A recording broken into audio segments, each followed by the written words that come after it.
오늘 본문의 메시지는 바울이 이제 에베소 성도들을 향하여 이야기를 전하고 있는데, 앞에 있는 이야기는 이론적인 교리적인 내용들을 1장부터 3장까지 다루고 있고요. 그리고 그 이론에 근거하여 실천적인 삶을 살아가는 내용이 4장부터 6장에 기록되어 있습니다. 더 쉽게 설명하자면 전반부는 그리스도 안에 부르심을 받은 자들, 그리스도 예수 안에서 부르심을 받은 자들, 그리고 후반부는 그 부르심에 합당한 삶을 우리는 어떻게 살아가야 할 것인가.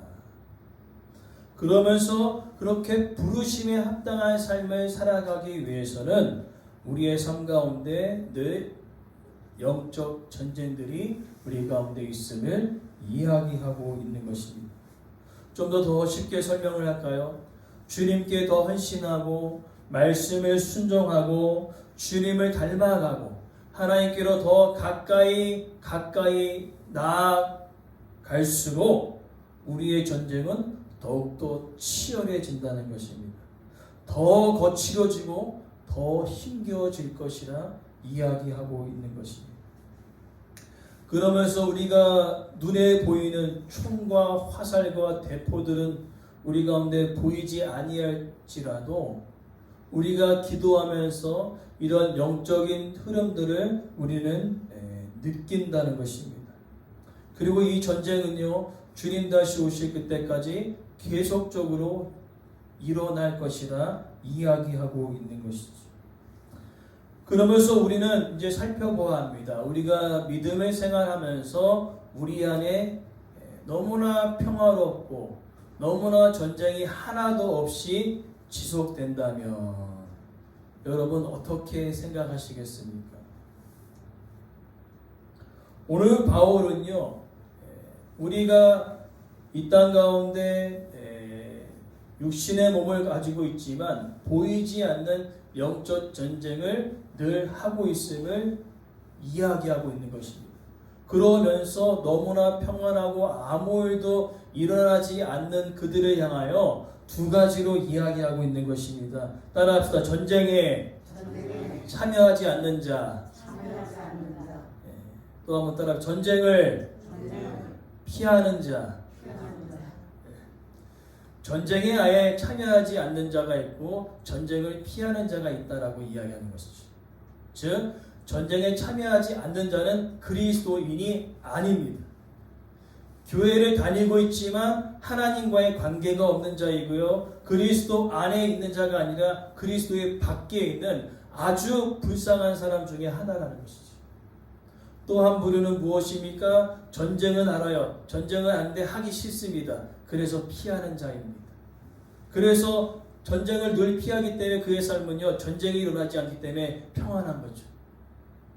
바울은 이야기합니다. 정말 우리가 그리스도 안에 있다면, 우리가 주님의 모습을 닮아가고 있다면 반드시 영적 전쟁을 치르게 될 것이다 라고 이야기하고 있는 것입니다. 그러면서 오늘 본문의 내용은요, 전쟁을 치르려면 약해야 되겠습니까? 강해야 되겠습니까? 강해야 되겠죠. 총 5단계를 언급하면서 이 강함이 어디서부터 시작되어지고 어떻게 우리는 이 강함을 얻을 수 있는지를 이야기하고 있는 것인데, 첫 번째 단계는요 10절 말씀으로 시작되어집니다. 끝으로 너희 주 안에서 그 힘의 능력으로 강건해진다. 여기 강건해진다는 내용은 수동태로 기록되어 있습니다. 이것은 뭐냐면 누군가의 이에 힘을 받았을 때 강하게 된다는 것이죠. 즉 나의 강함이 아니라 누군가로부터 힘을 공급받아야 나는 강해질 수 있다라고 이야기하고 있는 것입니다. 즉 영적인 그 전쟁에서 강함이 중요한데 이 강함은 어디서부터 공급되어지느냐가 중요하다는 거죠. 그 공급이 어디서입니까? 주 안에서 공급되어지는 것입니다. 즉 하나님의 강함이 우리의 강함이 되어진다는 것이죠. 그래서 그리스도 예수 안에 있는 사람은요, 이미 그 능력을 받았음을 이야기하고 있는 것이죠. 그러니까 첫 번째 단계는 우리의 강함이 어디로부터 오는지를 우리는 기억하라는 겁니다. 어디로부터 옵니까? 하나님으로부터 주어진다는 것을 우리는 기억해야 되는 거죠. 그러면서 자연스럽게 이어지는 내용은, 그렇다면 이 강함을 위해 우리는 무엇을 해야 될까? 그렇죠? 이 강함을 얻기 위해 우리는 무엇을 해야 됩니까? 바로 오늘 본문 11절에 하나님의 전신갑주를 입으라, 또 13절에는 하나님의 전신갑주를 취하라 라고 이야기하고 있는 것입니다. 입고 취한다라는 그 의미는요, 순종이라는 단어를 암시하고 있는 것입니다. 즉, 우리가 하나님의 말씀에 순종을 할 때에, 그 하나님의 말씀을 순종할 때에 바로 하나님의 강함이 우리의 강함이 되어진다는 것입니다. 그래서 전신갑주를 무엇으로 표현합니까? 하나님의 전신갑주. 하나님의 말씀에 순종할 때 우리에게 그 강함이, 하나님의 강함이 우리의 강함이 되어진다라고 이야기하고 있는 것입니다. 그러면 우리가 순종을 통하여, 말씀의 순종을 통하여 이 강함을 이제 우리가 얻었다고 생각했을 때, 그러면 이제 싸움 상대가 있어야 되지 않겠습니까? 그죠? 우리가 강함을 취하였다면 이제 싸움 상대가 있어야 되는데, 이어지는 3단계는 바로 싸움의 대상을 언급하고 있는데 12절 말씀입니다. 12절 말씀 보니까 중요한 것은 눈에 보이는 적이 아니라 보이지 않는 적들을 이야기하고 있는 것입니다.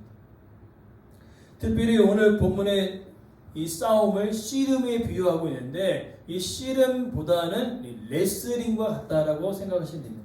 레슬링 여러분 아시죠? 다 자세를 취해가지고 잡고 뒤집어뜨리고 하면서 온갖 그저 치고받고 힘을 겨루는, 그 다음에 뒤집어뜨려서 이기는 그런 아주 치열한 전투를 우리는 생각할 수 있습니다. 그렇기 때문에 우리가 기억해야 될 것은요, 내가 지금 누구와 싸우고 있느냐가 중요하다는 겁니다. 혹여나 여러분들이 사람과 싸우고 있다면은요, 지금 제대로 된 적과 싸우지 않는 것과 같다, 바울은 이야기하는 것이죠. 여러분이 사람이랑 싸우는 것이 아니라 그 안에 역사하는 영적인 전투, 악한 영과 우리는 싸워야 함을 이야기하고 있는 것입니다. 그런데 대부분 어설픈 강함을 우리는 가지고 있다는 겁니다. 무엇이냐면요, 진짜 적에게는 패배하면서 싸우지 말아야 할 대상과 다투고 싸우고 있는 것입니다. 그래서 바울은 더 쉽게 이제 우리 가운데 이야기하면서, 우리는 자주 이런 것들을 경험합니다. 어떤 걸 경험합니까? 누군가 말다툼을 우리가 할 때에 내가 맞다, 내 생각이 옳다라고 증명하면서 막 말이 많아질 때가 있습니다. 말이 많아지고 상대를 설득하려고 해도 안 될 때는 어떻게 합니까? 힘으로 누르는 것이 바로 세상의 이치이지요. 힘으로 굴복시킵니다. 힘으로 굴복 안 되면 화를 내고 그 자리를 피합니다. 그러나 바울은요, 그렇게 사람과 싸우는 그 전쟁은요, 따라서 조금도 유익이 없습니다.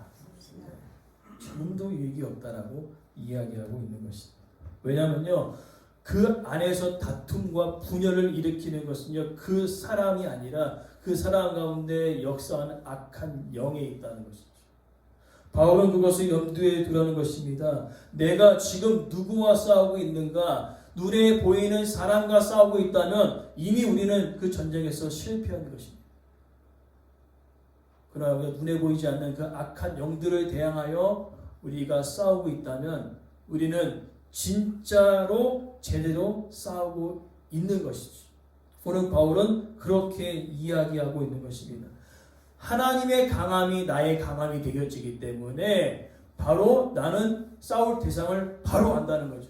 사람과 싸우는 것이 아니라 그 악한 영들과 싸우기 위하여 준비한다는 것이죠. 뭘 준비할까요? 이어지는 네 번째 4단계는요. 하나님의 전신갑주를 취하는 것입니다. 6개로 구성되어 있어요. 진리의 허리띠. 진리의 허리띠.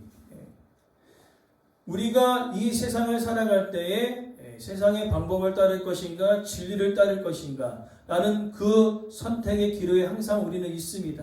여러분, 진리는 어떻습니까? 시대가 변해도 상황이 변해도 변하지 않는 것이 진리입니다.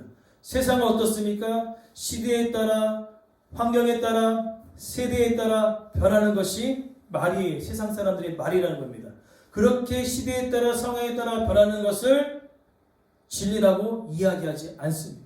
진리는 뭐예요? 시대가 변하고 상황이 변하고 세대가 변해도 그대로 있는 그것이 무엇이죠? 하나님의 말씀임을 믿습니다. 그 말씀을 따라가는 것이죠. 그 말씀으로 우리의 허리를 동이는 것입니다. 그러고 나서 이어지는 것은 의의 호심경입니다. 의의 호심경은 목에서부터 허벅지까지 이르는 아주 중요한, 그죠? 자신의 중요한 부위를 가릴 수 있는 그런 갑옷과도 같은 것입니다. 사단은요, 우리에게 이 의롭다는 그 의로움을 무너뜨리기 위해서 무엇을 우리 가운데 심어주냐면 죄책감을 심어줍니다. 너가 의인이 되면서, 너가 하나님의 자녀라고 얘기하면서 왜 자꾸 실패하고 죄를 짓고 왜 그러냐라고 이야기하면서 죄인이다라는 것을 계속 심어줘요. 그러면서 나는 이제 쓸데없고 쓸모없는 죄인이구나 이야기하면서 하나님 관계를 틀어뜨리게 만드는 것이 바로 사단이 하는 일이라는 겁니다. 그러나 예수 그리스도의 보혈의 피로 말미암아 예수 그리스도를 믿는 우리들에게는요, 하나님께서 의롭다고 칭하여 주셨기에 그 누구도 어떻게요? 그 의롭다함을 막을 수가 없습니다. 하나님께서 우리를 의롭다 칭하여 주셨기 때문입니다. 오늘 그것을 우리가 기억해야 되고요. 그 다음에 이어지는 것은 평안의 복음의 신입니다. 복음으로 말미암아 하나님과 우리가 화목하게 되었습니다. 원래는 관계가 떨어졌다가 이 복음을 통하여 관계가 회복되어졌죠. 그러나 여기서 누리는 이 평안은요, 하나님과의 관계뿐만 아니라 이웃과의 관계의 평안도 하나님은 말씀하고 계시다라는 것입니다. 즉 무엇입니까? 예수님께서 복음을 전하면서 그 핵심, 하나님의 말씀의 핵심을 제자들에게 이야기하셨을 때 두 가지를 얘기하셨죠. 하나님 사랑과 이웃 사랑을 이야기하셨던 것처럼 복음을 누리는 자는요, 하나님과의 관계뿐만 아니라 사람과의 관계 속에서도 어떻게 해요?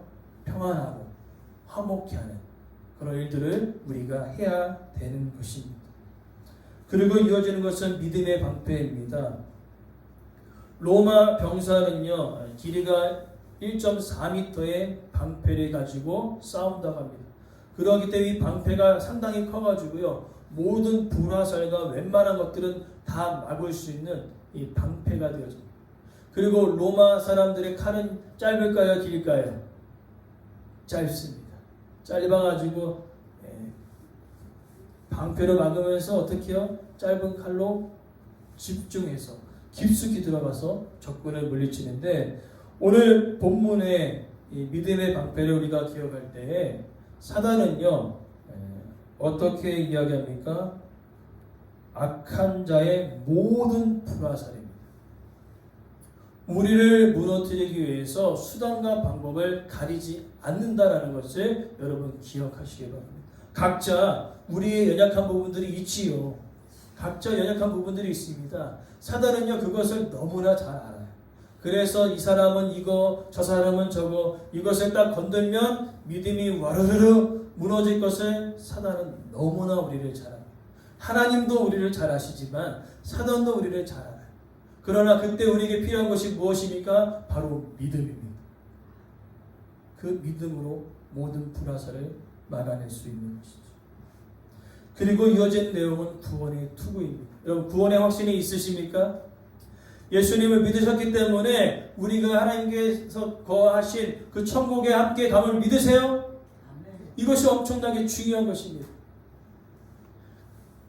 오늘 이 구원의 투구라는 그 의미는요, 과거의 구원을 받았습니다. 그러나 온전한 구원이 안 됐습니다. 온전한 구원은요, 주님 다시 오셔서 완전한 구원을 이뤄낼 것입니다. 그래서 바울은요, 구원을 받으라라고 얘기했고 구원을 이루어가라 말씀하셨다는 거죠. 예수님을 믿음을 통하여서 우리 하나님의 자녀가 되었고요, 구원 받았습니다. 그러나 아직 완성된 구원이 아닙니다. 그러하기 때문에 그 완성된 구원을 바라보면서 필요한 것이 무엇일까요? 소망이지요. 그래서 데살로니가서 5장 8절은요, 구원의 소망의 투구라고 말씀했습니다. 그러니까 완전한 구원을 믿고 바라보기 위해 필요한 것은 소망입니다. 그 소망을 붙잡고 완전한 구원의 때를 우리가 모두 누리기를 간절히 간구합니다. 그리고 여섯 번째로 성령의 검 하나님의 말씀입니다. 예수님께서 사단이 왔을 때에 3번이나 어떻게 합니까? 먹을 것과 여러 가지로 예수님을 시험했을 때에 예수님께서 하셨던 방법은 뭡니까? 기록된 말씀으로 그 사단을 이기셨다는 거죠. 그러하기 때문에 마귀의 유혹을 이길 수 있는 방법은요, 바로 말씀의 검, 성령의 검, 그 말씀임을 우리는 기억해야 될 점이 있습니다. 그러면서 마지막 다섯 번째 단계는요, 진정한 강함이 어디서로부터 오는지를 우리가 반드시 알았습니다.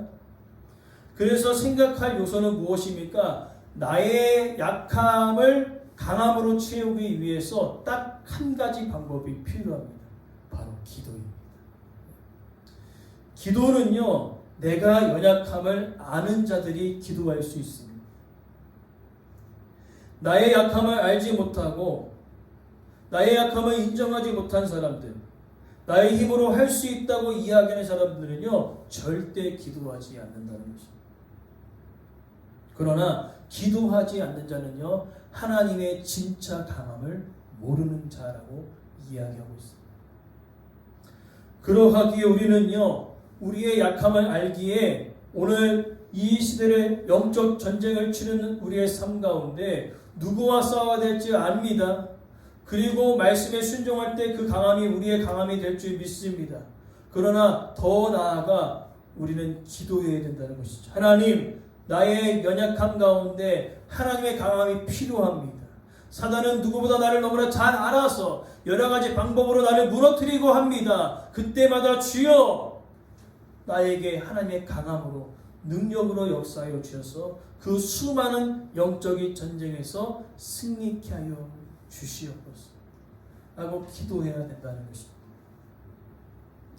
그러면서 우리가 오늘 본문의 말씀을 보면서 기도할 때에 특히 18절 말씀을 여러분 자세하게 살펴보면요, 중요한 단어들이 있습니다. 모든 기도와 간구, 기도의 종류를 가리키는데, 기도는요 여러 가지 기도가 많이 있습니다. 부르짖는 기도도 있고, 조용히 기도하는 기도도 있고, 방언으로 기도하는 기도도 있고, 여러 가지 기도가 있습니다.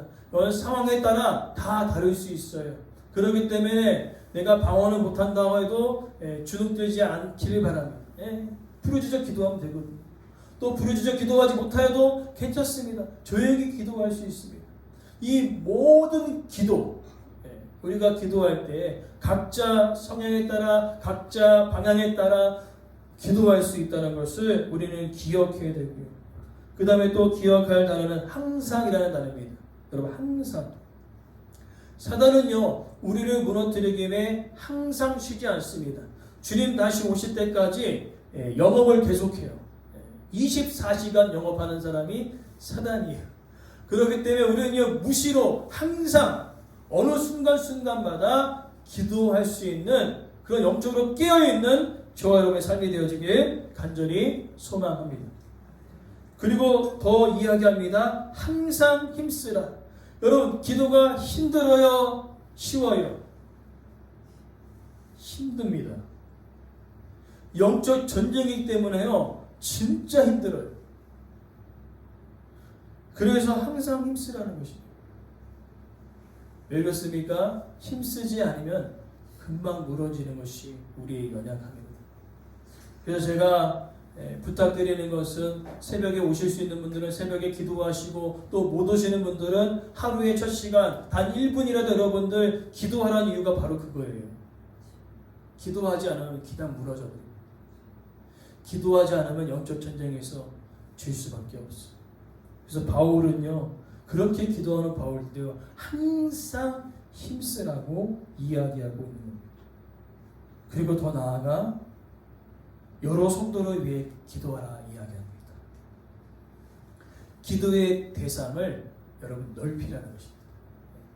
나만을 위하여 기도했다면 이웃을 위하여, 가정을 위하여, 교회를 위하여 여러분들의 기도의 폭이 더 넓어지기를 간절히 소망합니다. 우리가 기도할 때 열심히 기도했는데 5분, 10분 되어진 이유는 대부분의 기도하는 사람들을 조사한 결과 자신의 기도만 하고 가기에 5분, 10분을 하고 간다고 이야기한다. 그러나 내 가정을 위해서 기도하고 교회를 위해서 기도하고 나라를 위해서 기도하고 지역을 위해서 기도하면 최소 10분 이상은 기도할 수 있다라고 이야기하는 거죠. 오늘 소망하는 것은 우리 삼목교회 모든 성도님들 기도의 폭을 넓히시기 바랍니다. 넓힐 때에 하나님이 우리의 또 다른 필요를 하나님께서 채워 가실 줄 믿습니다. 중요한 것은 우리의 기도폭을 넓히는 거죠. 그리고 가장 중요한 것이 하나 있습니다. 무엇이냐면요, 바로 성령 안에서 깨어 기도해야 될 줄 믿습니다. 영적으로 잠든 사람들이 너무나 많습니다. 너무나 게으름이 우리 가운데 너무나 많습니다. 사도는요, 마지막 때에 우리의 열정을 쉬게 만들 것입니다. 바쁜 우리의 삶 속에 참된 쉼을 누리는 것을 잘못된 방향으로 이끌면서 너의 삶을 위하여 여가를 즐기고 여러 가지 많은 일들을 하면서 중요한 것이 무엇입니까? 여유를 가지고 느긋해지고 나태해지는 그런 게으름을 우리 가운데 심어준다는 거죠. 그러나 바울은 이야기합니다. 깨어 기도해라. 깨어 기도하라는 이유는요, 게으르지 말라는 것입니다. 항상 깨어 기도할 것을 이야기하고 있는 것이죠. 그러면서 오늘 말씀을 통해 우리에게 주시는 메시지는 분명합니다. 여러분, 예수님 믿으십니까? 말씀의 순종의 자리에 있으십니까? 하나님을 닮아가기 위해 여러분 애쓰시고 계십니다. 그렇다면요, 반드시 여러분 가운데 찾아오는 것은 전쟁입니다. 보이지 않는 수많은 전쟁입니다. 보이지 않겠지만 여러분, 감사한 것은요, 이미 승리를 우리 가운데 하나님께서 허락하여 주셨습니다. 그리고 승리를 허락하여 주셨기 때문에 우리가 누리는 것은 평안입니다. 여러분, 좀 더 쉽게 제가 설명을 드리겠습니다. 여러분, 2002년 월드컵 아시지요? 2002 월드컵. 저 월드컵 보고 군대 가려고 군대를 미뤘거든요. 2002 월드컵 대단하지 않습니까? 저는 그때 풍선 팔았어요. 서울광장에서 풍선 다다다다. 풍선 얼마나 잘 팔렸는지 몰라요. 아무튼 제가 뭘 얘기하냐면은 그 2002년도의 그 월드컵의 영광을 지금도 어떻게요? 방송에서 틀어줍니다. 대단하지 않습니까? 포르투갈이 이기고 스페인이 이기고 잉글랜드 이기고, 야, 정말 대단했습니다. 손에 땀을 쥐는 경기였어요. 그러나 여러분들이 지금 그 경기를 볼 때 손에 땀을 쥐고 봅니까? 아니면 불안한 가운데 봅니까? 불안한 가운데 보세요. 속을 따내줍니까? 불안하지 않죠. 왜? 앞으로 되어질 일들을 우리는 알고 있기 때문에, 상이한 것을 알고 있기 때문에. 마찬가지로 이미 우리는요, 예수님께서 승리를 허락하여 주셨어요. 그렇기 때문에 우리는요, 불안해할 수 없습니다. 왜? 이미 승리가 확정되었거든요. 승리가 확정된 사람은요, 마치 2002 월드컵을 우리가 본 것처럼 불안해하지 않습니다. 현장에 있다면 불안하겠죠. 그러나 이미 우리는 봤어요. 3위까지 한 놀라운 그 기록들을 우리는 다 봤어요. 4위겠죠, 4위. 그러게 불안하지 않습니다. 다 경기를 알고 있기 때문에. 마찬가지로 우리도요, 이미 예수님께서 승리를 확정해 주셨어요. 그렇기 때문에 우리는 편안하게 가는 겁니다. 고난과 어려움이 있겠지만은 진정한 승리를 우리가 알고 있기 때문에 그 진정한 승리를 확실하게 확신하며 살아가는 자들은요, 불안해하지 않습니다. 평안한 가운데 살아간다는 것이죠. 그리고 더 나아가 혼자 싸우는 것이 아니라 함께라는 단어를 기억하시기 바랍니다. 함께 싸우는 것입니다.